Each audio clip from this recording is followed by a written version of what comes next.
Hello.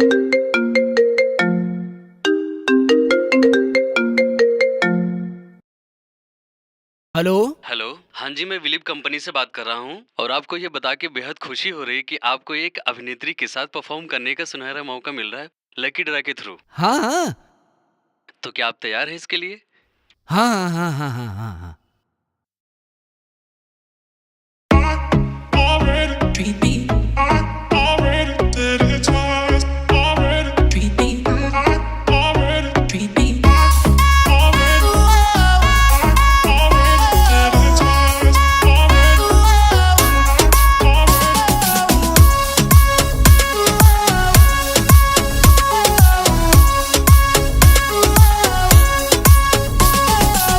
मगमल से मस्त जवानी कातिल तुर नखराबा इस्माइल तो हर मिसाइल सब भी तगड़ा बा।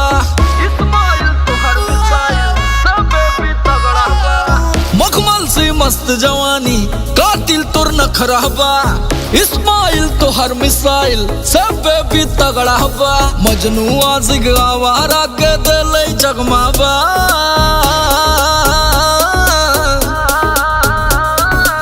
काला काला काला काला बेबी चश्मा बा हो हमारे काला काला काला काला काला काला काला काला चश्मा बा।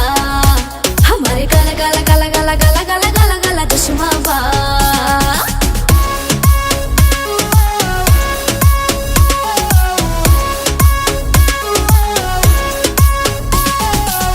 स्वीट से भी स्वीट हूँ मैं, हाँ हिट से भी हिट हूँ मैं।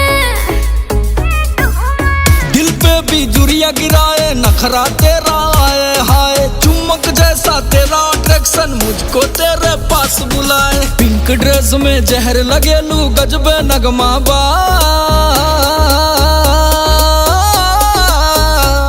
तुहर काला काला काला काला काला काला बेबी चश्मा बा। तुहर काला काला काला काला काला काला बेबी चश्मा बा हो। तुहर काला काला काला काला काला काला बेबी चश्मा बा।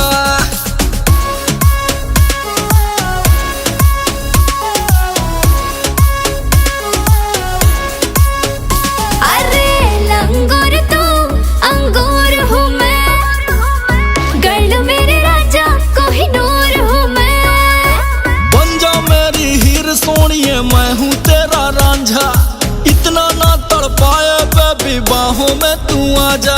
समर देख के हो गया पागल गजबे करिश्मा बा। तुहर काला काला काला काला काला काला बेबी चश्मा बा। हमारे काला काला काला काला काला काला काला काला चश्मा बा। हमारे काला काला काला काला काला काला काला काला चश्मा बा।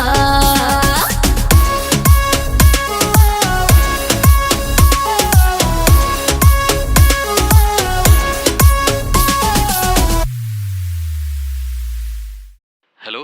हाँ जी अविनाश जी, कहाँ पे हैं आप? हेलो, कहाँ पे हैं आप अविनाश जी? हम सब आपका कब से वेट कर रहे हैं। अविनाश? ना ना ना, समर समर। क्या क्या क्या मतलब? अब अविनाश बात नहीं कर रहे हो क्या आप? अविनाश नहीं, समर बोल रहे हैं, समर। पता नहीं कहाँ कहाँ से चले आते मुंह उठाकर। रॉन्ग नंबर लगा था तो बताया क्यों नहीं? कब से मेरा दिमाग खराब करके रखा है। तुम जैसे लोगों से तो मिलना ही नहीं चाहिए। अबे फोन रख, हेलो तुम्हारे लिए यहाँ कुछ नहीं है। Hello hello hello.